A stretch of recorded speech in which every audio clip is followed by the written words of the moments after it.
લાગ્યું કે આ બધી જ વાતો બોલતા એ બાને કંઈક પીડા થઈ રહી હશે. થેન્ક યુ ભાઈ, thank you so much. Thank you.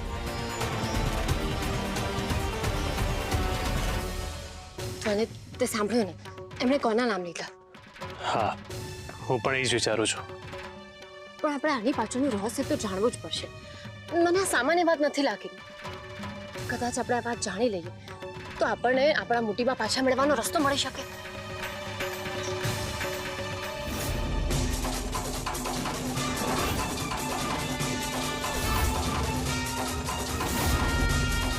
ચાલો, ચાલો કહો ને મમ્મીજી. ચાલો મમ્મી, ચાલો મમ્મીજી. મમ્મી, મમ્મી, મમ્મીજી. મમ્મી આવું ના કર. મમ્મીજી. મમ્મી, મોટી મમ્મી, મમ્મીજી. મોટા મમ્મી, બહુ દુખે છે. હું વાત કરું છું મમ્મી. મમ્મી મમ્મીજી પણ મમ્મીજી તમે વાત તો સાંભળો રે. બસ અહીંયા. મમ્મીજી. આવ. મમ્મી, મમ્મીજી. મમ્મી આવું. અરે પહેલા મને એમ કહો કે તમે ઘરમાંથી કીધા વગર બહાર નીકળી જ કેમ ગયા? હા, અરે પણ તમે આમ કેમ કરો છો? કેમ બાંધો છો મને? હા, જે મારે થોડા સમય પહેલા કરવા જેવું હતું. હા મમ્મીજી, હા શું કરી રહ્યા છો તમે? હું જે કરું છું ને બધું બરાબર જ કરી રહી છું. અરે પણ મેં હું કઈ નથી કર્યું કે તમે મને બાંધી રહ્યા છો. પહેલા મને એમ કહો કે તમે પૂછ્યા વગર ક્યાં ગયા હતા અને શું કરવા ગયા હતા? અરે હું વાળ કપાવવા ગઈ હતી. મારી માએ મને કહ્યું કે જ્યાં વાળ કપાઈને આવ એટલે ત્યાં ગઈ હતી. ચૂપ, એકદમ ચૂપ. હવે એક પણ શબ્દ બોલ્યા છો ને તો મને બહુ વાગે છે. ભલે વાગે, અને વાગવું જ જોઈએ. આ વિડીયોથી તમે અમારી જે ફજેતી કરી છે ને એમાં અમને પણ બહુ વાગ્યું છે. હવે જોઉં છું કે તમે આ ઘરની બહાર કેવી રીતે જાઓ છો. મને છોડી દો, મને છોડી દો. હવે આના સિવાય બીજો કોઈ રસ્તો છે જ નહીં. હવે તમે આ ઘર છોડીને ક્યાંય નહીં જઈ શકો. ના ના ના, હું ક્યાંય નહીં જાઉં. હું ઘરની બહાર ક્યાંય નહીં જાઉં, પણ મને છોડી દો, મને છોડી દો. મમ્મી, પ્લીઝ આવું નહીં કર. મમ્મીજી, આ તો યોગ્ય નથી.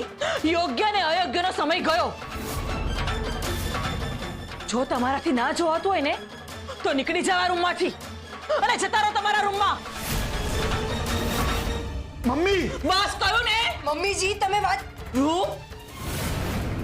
તું તારી તબિયત ઉપર ધ્યાન આપ, બીજી વાત ઉપર નહીં, સમજી? જતા રહો અહીંયાથી. હવે મારે જે કરવું હશે ને એ જ હું કરીશ. ચાલો નીકળો. મમ્મી, ચાલજી, મમ્મી. ચાલો કહો ને. અરે ચાલ ચાલ કહો ને જી, ચાલ. એ ભગવાન. અને તે જોયું, મોટી બાને અત્યારનું કશું યાદ નથી, બધું ભૂલી ગયા છે, પણ નાનપણની જૂની બધી યાદો એમને હજુ પણ યાદ છે. એટલે મોટી બા પોતાની જાતને ભૂલી ગયા છે, પણ પોતાના અસ્તિત્વને નહીં. અને એટલે જ એમને એમના પરિવારની અને બીજા લોકોની ચિંતા છે. માણસનો મૂળભૂત સ્વભાવ ક્યારેય નથી જતો. અને એટલે જ જ્યારે મોટી બાને બધું યાદ હતું ત્યારે પણ એ મોટી બા હતા, અને આજે જ્યારે એમને કશું યાદ નથી ને ત્યારે પણ એ મોટી બા જ છે, જે બીજા લોકોનું ધ્યાન રાખે છે, એમની ચિંતા કરે છે. મોટીબા ભલે પોતાને ભૂલી ગયો હોય, પણ ક્યાંક ને ક્યાંક એ પોતાના માટે ગિલ્ટ અનુભવે છે. મોટીબાને ભૂલી ગયા છે, પણ પોતાના અસ્તિત્વને નહીં. હા, અને એટલે જ કદાચ મોટી બાને અત્યારનું કશું જ યાદ નથી, પણ એમને એમના બધા ગિલ્ટ યાદ છે. બાપુજીએ તારા ડેડીને ઘરની બહાર કાઢી મૂક્યા હતા ને, એ વાતનો ગિલ્ટ મોટી બાને હશે, અને એટલે જ એમણે રતન અંકલનું નામ લીધું હશે.